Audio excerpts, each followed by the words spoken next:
Assalamu alaikum dear students, how are you? So welcome to today's lecture. Today we are going to discuss about one of the most controversial and compelling book about the human behavior, 48 Laws of Power. In this book we are going to discuss कि हम किस तरह human behaviour को understand करके without taking considerable actions हम किस तरह सिर्फ अपनी बातचीत से अगले बंदे को अपने पॉइंट पे कन्विंस कर सकते हैं. So let's start our today's lecture. It is going to be very helpful book for you. So without wasting any time we are going to proceed further. One thing I will like to tell you is that never use these laws in order to manipulate the peoples. You can use these laws in order to manipulate the peoples, but किसी को manipulate करना कोई एक अच्छी बात नहीं है. It is against the moral values. बल्कि आप किसी को मैनिपुलेट किए बगैर भी अपने पॉइंट पे कन्विंस कर सकते हैं. सो आज के इस लेक्चर में मैं आपको ये सारी टेक्निक्स बताऊंगा. हम फर्स्ट 8 लॉज को स्टडी करेंगे आज की इस वीडियो में. सो पहले लॉ की तरफ चलते हैं. So this is the first law of the 48 laws of power, according to which the heading of this law is never outshine your master. What does it means? देखें, आप बेशक स्कूल में हैं, आप अपनी प्रोफेशनल लाइफ में हैं, आप अपने घर में रह रहे हैं या आप किसी भी जगह पे हैं, तो हमेशा आपसे सीनियर, आपसे बड़े मौजूद होते हैं. तो कभी भी ऐसा काम मत करें कि उनको ऐसा महसूस हो कि यार ये बंदा मेरे से अच्छा काम कर रहा है, क्योंकि इस तरह आप उनकी नज़रों में आ सकते हैं और आप उनको मैनिपुलेट करना चाहें या ना चाहें, लेकिन फिर वो आपके रास्ते की रुकावट बन सकते हैं. सो इसीलिए वो कहती है always make those above you feel superior. If you make them appear more brilliant than they are, then you will attain power. अभी कैसे?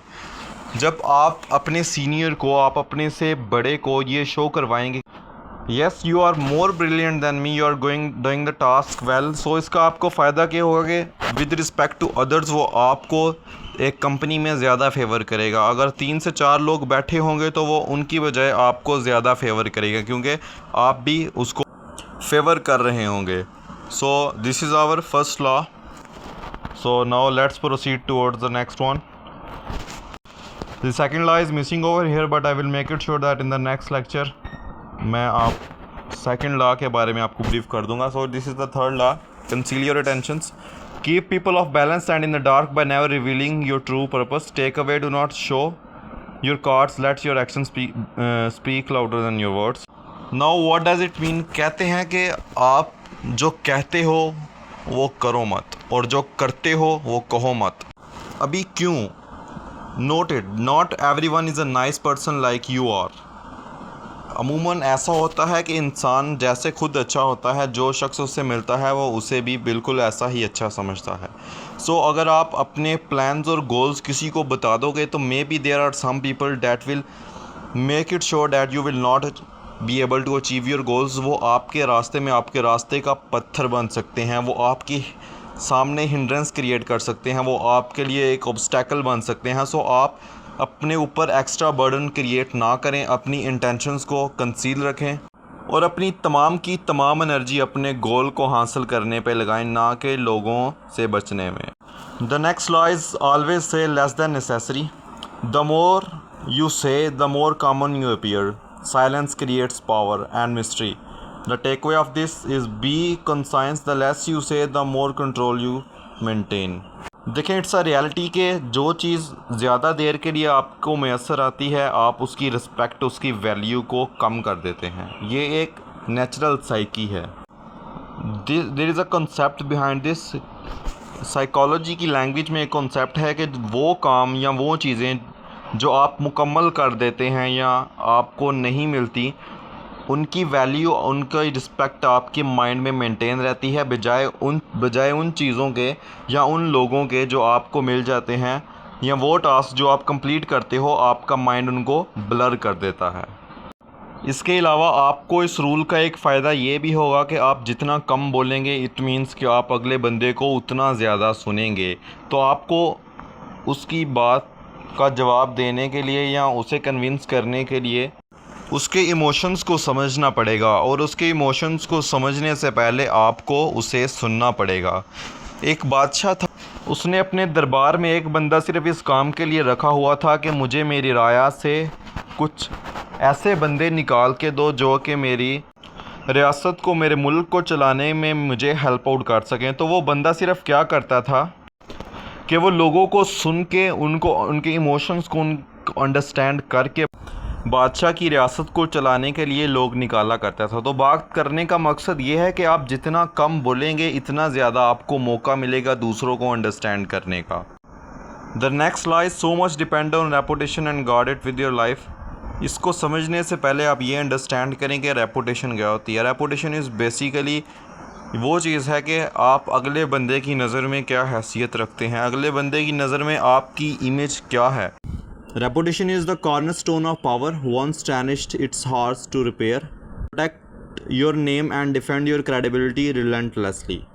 देखिए अभी इस सब का मकसद क्या है। इट मीन्स के समटाइम्स हम अज्यूम करते हैं चीज़ों को, या जब आप किसी से कम्युनिकेट करते हैं तो आपकी कम्युनिकेशन स्किल्स इतनी एडवांस नहीं होती कि आप अपनी बात अगले बंदे को जिस तरह आप समझाना चाहते हैं उसे समझा सकें, और आया कि जो आप समझाना चाहते थे और वाकई वो चीज़ वो समझा है कि नहीं, या वो कुछ और समझ बैठा है। तो इस चीज़ को क्लियर करने के लिए कम्युनिकेशन स्किल्स बहुत ज़रूरी हैं, ताकि अगले बंदे के माइंड में जो आपकी रेपुटेशन है, जो आपकी इमेज है, वो डैमेज ना हो, वो एज इट इज़ मेंटेन रहे। सबसे पहले ये समझिए कि you are only responsible for what you say, not for what the other person understand. But if you want to maintain the healthy relationship between you and the next person, then you have to use this law that you have to guard your reputation with your life. हमेशा चीज़ों को clearly communicate करें ताकि अगला बंदा आपके point को, आपकी बात को समझ सके। The next and the one of the most important law of 48 laws of power is court attention at all cost. देखें, लोग आपको तब तक इम्पोर्टेंस देते हैं, आपको तब तक अहमियत देते हैं जब तक आप विजिबल होते हैं। अभी फॉर एग्जांपल इस चीज़ को मज़ीद क्लियर करने के लिए आपको मैं एक कॉन्सेप्ट समझाता हूँ। देखिए, once the person is dead, उसके घर वाले भी मैक्सिमम उसे हफ्ता, 2 हफ्ते, साल, 1 साल तक याद रखते हैं, उसके बाद भूल जाते हैं। कहते हैं कि अगर आपको लगे कि आपका जाना और ना जाना बराबर है तो फिर आपके जाने से किसी को कोई फ़र्क नहीं पड़ता। So when you will go in any ceremony, in any function, कहीं भी जाओ तो कोशिश करो कि अपनी मौजूदगी का एहसास दिलाओ अगले बंदे को, क्योंकि विजिबिलिटी इज़ पावर। भाई एक कॉमन रूल है, जो दिखता है वही बिकता है। So if you want to be a person that will attract better, so you have to be visible.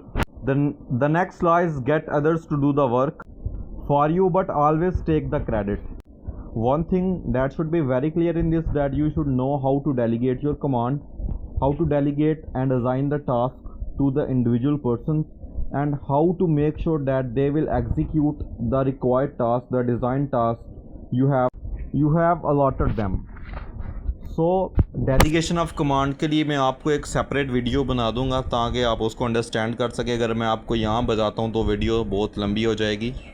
सो कोई भी काम एज अ टीम आपको दिया जाता है तो कोशिश करें कि आप रिस्पॉन्सिबिलिटी लें बीइंग अ लीडर की।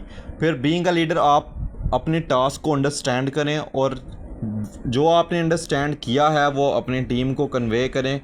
फिर उनमें से सेपरेट टास्क उनको असाइन करें, यानी कि डेलीगेट करें। और फिर जब सारा काम कंप्लीट हो जाता है तो आप उस काम की ऑनरशिप खुद लें कि yes, I am responsible for the task because you have taken the responsibility, so you should take the credit at all. इस तरह आप अगले बंदे की स्किल्स और टाइम को यूज़ करके अपना गोल आसानी से हासिल कर सकते हैं। सो without wasting any time, let's proceed toward the next law, which is make other people come to you, use baits if necessary. Now what does it mean? आपने अक्सर देखा होगा कि बहुत सारे लोग आपको कहते हैं कि यार ठीक है, मैं आपका ये काम कल कर दूंगा, आप मुझे याद करवाना। अभी अगले बंदे की याददाश्त इतनी कमज़ोर भी नहीं कि वो एक छोटी सी बात को इतनी जल्दी भूल जाए। ये किस लिए होता है? ताकि आप जब बार बार आप उसके पास जाएंगे, आप उसको काम बताएंगे तो ऑटो पे उसकी वैल्यू इंक्रीज़ होती जाएगी। देखिए, अगर आप किसी के साथ एक रिलेशन एस्टेब्लिश करना चाह रहे हैं, for example you are a student, you go to college और you are a professional person और you go to your job and then you will find that you have no friend at there, then if you want to make the friends then see के वहाँ के लोगों को किस चीज़ की ज़रूरत है। सिंपली वो चीज़ उस बंदे को प्रोवाइड करें, आपका जो भी कंसर्न बंदा है उसको वो चीज़ प्रोवाइड करें and become the need of that person that he will come to you for that thing. इस तरह आप डिफरेंट लोगों के साथ सेम लॉ इस्तेमाल करके you can make the other peoples come to you. For example आप काम कर रहे हैं और आपको किसी की हेल्प की ज़रूरत है, तो आप उसको कुछ इस तरह से कह सकते हैं। सबसे पहले देखें कि वो कौन सा टास्क कर रहा है आजकल, फिर उसे कहें कि यार मैं आपकी इस टास्क में मदद कर सकता हूँ, लेकिन आपको भी मेरी इस टास्क में मदद करनी होगी। फिर इन शॉर्ट वो बंदा चाहे या ना चाहे उसे आपकी मदद करनी ही होगी, क्योंकि उसे भी किसी ना किसी की मदद तो चाहिए होगी अपने काम के लिए। तो इस तरह आप किसी से आसानी से अपना काम करवा सकते हैं। So that's all about our today's video. If you have any doubt, then you may question in the comment section. In the next video we will discuss from law number 8 to law number 16 and also the law number 2 which we have missed today. So Allah Hafiz, take care. Thank you so much.